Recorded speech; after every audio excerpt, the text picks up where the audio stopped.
Muito bem, bacana mesmo, é a restauração do Museu Republicano de Itu, mais especificamente dos seus azulejos. Eles contrataram uma fera do assunto, o nosso querido Toninho Sarassá, do Estúdio Sarassá de São Paulo. O cara manja muito e você vê agora um pouquinho desse trabalho sensacional de restauração dos azulejos do Museu Republicano Convenção de Itu.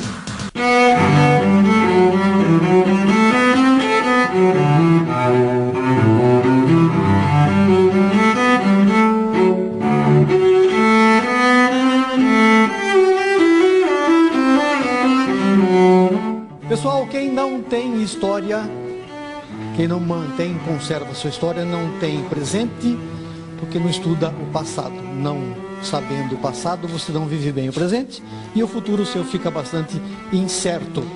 Nosso país confunde às vezes esse tipo de conceito de manutenção da história, mas nós temos dentro desse segmento, eu diria quase que pessoas sacerdotais como é o Toninho, o seu Gerardo, o teu pai. E o Museu Republicano, ele está em reforma. E uma das partes, um dos momentos mais importantes do Museu Republicano é exatamente os azulejos. O Toninho pertence a uma família de especialistas em restauração. E isso começou com seu pai, o senhor Gerardo, em 1956, chegou da Espanha e já começou a produção da azulejaria.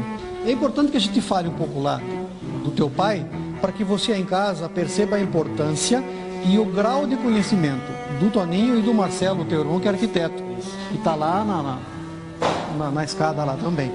Vocês fazem isso, você pelo menos há uns 20 e tantos anos? Isso, há mais de 25 anos que eu trabalho direto na azulejaria. E meu pai já há mais de 60 anos. Ele já faleceu, então agora eu e o Marcelo ocupamos aí o espaço dele, né, dentro do restauro. Dentro das coisas e das obras que vocês já trabalharam, cite algumas, só para nós. Pô, o cara é fera. Você imagina. Então, desde o tempo do meu pai, já fez o restauro da Serra Velha do Mar, São Luís do Maranhão, alguns prédios, fachada São Luís do Maranhão, o painel da Djanira, que está no Museu Nacional de Belas Artes do Rio de Janeiro, entre vários outros, né? O Lago da Memória em São Paulo. E agora a nossa empresa também especializada em restauro do patrimônio fez o projeto do Teatro Municipal de São Paulo. Estamos no Solar da Marquesa de Santos e aqui no Museu de Itu, né?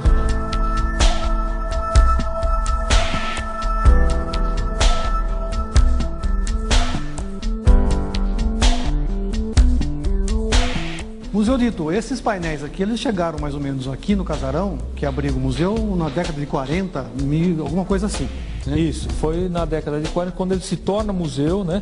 O Toné, então, ele quer colocar uma carga histórica e ele, então, coloca esses painéis contando a história e toda a iconografia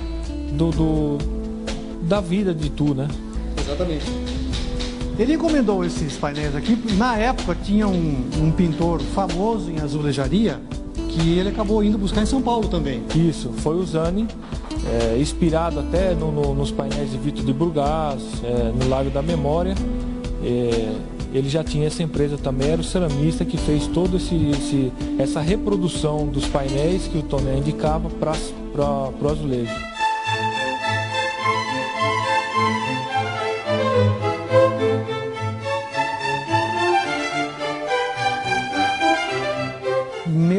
Pai amado, porque a gente não, a olhos nus, dentro da nossa ignorância no assunto, a gente fala, caramba, porque parece um negócio de doido aqui, porque tá tudo fora do lugar, as peças são retiradas, a sensação que a gente tem é que vocês não conseguirão colocá-las no lugar de novo. Como começa isso?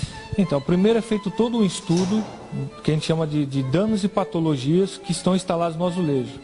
Então a gente faz todo o levantamento, um por um, mapeia, registra, e aí depois pode ver as folhas também ali, onde está mostrando o que cada um tem de problema. E aqui a gente percebe assim, uma enormidade, é muito grande o grau de soltura desses azulejos. Então de uma hora para outra ele poderia perder. Tanto que o museu estava fechado justamente por causa disso, dessa possibilidade da perda dos azulejos. Então a gente avaliou e percebeu que essa remoção então seria necessária, porque a gente não tem a certeza se era o azulejo que estava soltando a argamassa ou a argamassa da taipa.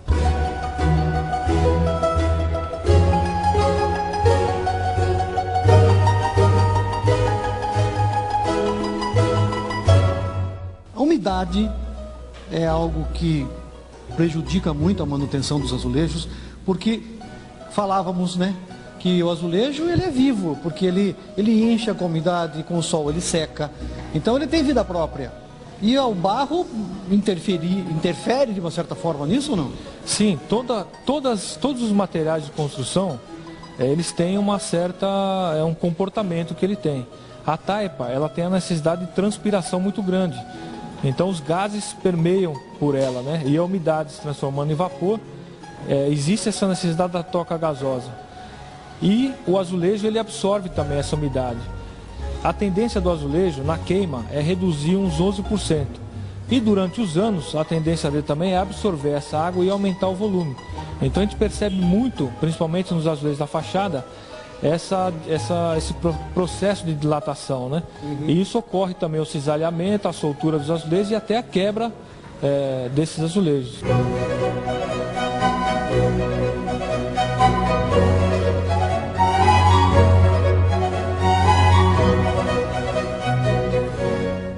Depois que você tira da parede, você faz o processo de catalogá-los.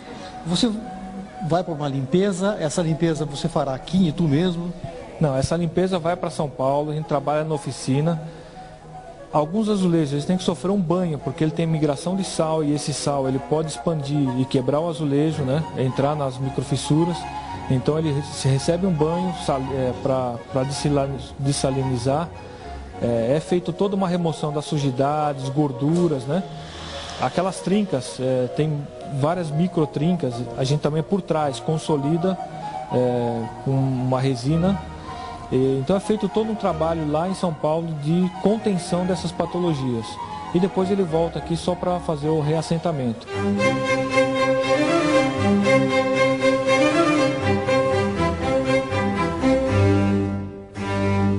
Toninho, muito obrigado pela sua atenção. Eu agradeço a divulgação desse processo todo, né? Porque o restauro não é uma magia, né? São processos que você tem que fazer.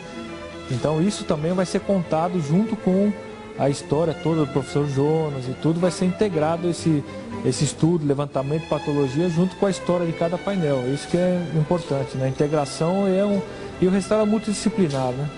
Sem dúvida alguma. E a manutenção, como eu disse, da nossa história.